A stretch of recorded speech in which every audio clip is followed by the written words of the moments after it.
Assalamualaikum sahabat lovers yang pastinya baik hati, tidak sombong dan juga tak lupa dengan Sang Pencipta. Semoga kabar kalian hari ini sehat selalu dan dilimpahkan rezekinya. Amin ya robbal alamin. Admin ucapkan terima kasih kepada sahabat lovers yang telah mengikuti perkembangan Subang melalui channel kami. Dan kami sangat bersyukur kepada kalian yang telah mengeklik video ini, yang artinya kami yakin kalau kalian masih penasaran terkait siapa pelaku Subang yang sesungguhnya. Dan kalau begitu mari kita kawal kasus ini hinggalah tuntas. Terbaru kasus Subang yaitu diduga Yosef di TKP malam hingga pagi hari kejadian.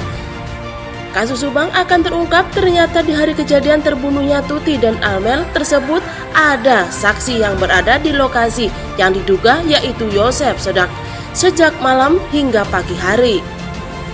Namun sahabat lovers, sebelum kita lanjut bisalah kalian tekan tombol subscribe dan aktifkan tombol notifikasi agar channel ini lebih berkembang. Jika sudah, yuk kita simak kembali pembahasannya. Siapa yang menjadi tersangka atas kasus Subang yang menewaskan Tuti dan Amel tersebut sampai saat ini belum menemukan titik terangnya. Padahal sudah banyak alat bukti yang tersebar di media massa. Tapi nyatanya dengan terdapatnya alat bukti tersebut malah membuat sejumlah saksi saling menuding dan menyerang. Di antara yang saat ini saling menyerang yaitu ada nama Yosef dan Danu. Bahkan imbas dari pertikaian antara Yosef dan Danu, sejumlah netizen Indonesia ada yang pro terhadap Danu dan ada yang pro terhadap Yosef. Namun terlepas dari pertikaian antara keduanya, ada keterangan menarik yang disampaikan oleh pengacara Danu yaitu Ahmad Taufan soal saksi. Sebagaimana dikutip dari dekjabar.com di kanal YouTube Anjas di Thailand, menurut dia satu saksi yang benar-benar mengetahui kejadian dari jam 12 malam sampai jam 7 atau setengah 8 pagi, ucap Ahmad Taufan dalam rekaman yang diputar Anjas. Pak Taufan mengklaim ada satu saksi yang mengetahui dari jam 12 sampai jam 7 atau setengah 8. Artinya kan ini berhubungan dengan waktu kematian. Dari hasil otopsi kematian Ibu Tuti dan Amel itu kan diketahui jarak mereka meninggal antara 4 sampai 5 jam. Dan kematiannya kurang lebih jam setengah 12 malam di tanggal 17 Agustus 2021. Jika yang diklaim oleh Ahmad Taufan ini memang benar bahwa ada saksi yang mengetahui kejadian kasus Subang dari jam 12 malam hingga jam 7 pagi, lalu sebenarnya ada apa dengan Polda Jabar yang sudah mengambil alih kasus ini dari Polres ke Polsek Subang? Kalau sudah ada saksi yang seperti itu, yang sudah jelas terlihat dan bisa menjadi salah satu alat bukti, tapi kenapa sampai saat ini belum ada keputusan siapa tersangkanya?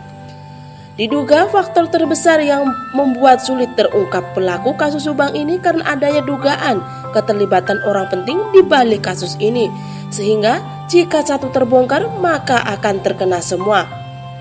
Kemudian hal menarik lain dalam kasus Subang ini adanya pernyataan Danu bahwa saat Yosef mampir ke rumah dia sebelum pergi ke Polsek Jalan Cagak, Yosef memakai jaket, tapi saat dia tiba di TKP ia tidak memakai jaket. Korelasi yang penting dari jaket tersebut berhubungan dengan pernyataan Kapolres Subang Sumarni yang mengatakan bahwa salah satu baju saksi ada percikan darah. Dugaannya adalah bahwa baju itu bisa berupa baju, jaket, kaos, dan tidak disebut ada berapa banyak jenis bajunya. Berdasarkan analisa terkait dugaan tersebut, mungkin bisa saja karena saat kejadian ada percikan darah yang mengenai baju Yosef yang saat itu tergantung dan tidak terpakai. Akan tetapi terkait jaket tersebut, Yosef mengatakan bahwa dirinya memang melepas jaketnya yang tidak memakai saat ke rumah Danu. Dengan demikian, Yosef mengatakan bahwa Danu telah berbohong saat mengatakan bahwa dirinya memakai jaket saat mampir di rumah Danu. Terkait pernyataan yang bertolak belakang tersebut, untuk membuktikan siapa yang benar dan siapa yang salah, harus ada bukti kuat yaitu rekaman CCTV. Dan jika salah satunya terungkap kebenarannya, tentu akan menjadi petunjuk kuat. Seandainya, jika apa yang dikatakan Yosef adalah benar, bahwa dia tidak memakai jaket saat dia datang ke rumah Danu, bahkan sampai ke kepolisian setempat harus dibuktikan dengan rekaman CCTV. Lantas, apa indikasi dan motif Danu berbohong terhadap urusan ini? Sebaliknya, jika ada yang mengatakan Danu benar, apakah yang dilakukan Yosef itu adalah upayanya untuk menyembunyikan alat bukti karena ada percikan-percikan darah yang dibersihkan. Dalam hal ini seharusnya bisa menjadi petunjuk apakah memang salah satu dari keduanya merupakan bagian dari pelaku atau dugaan lain keduanya memang terlibat.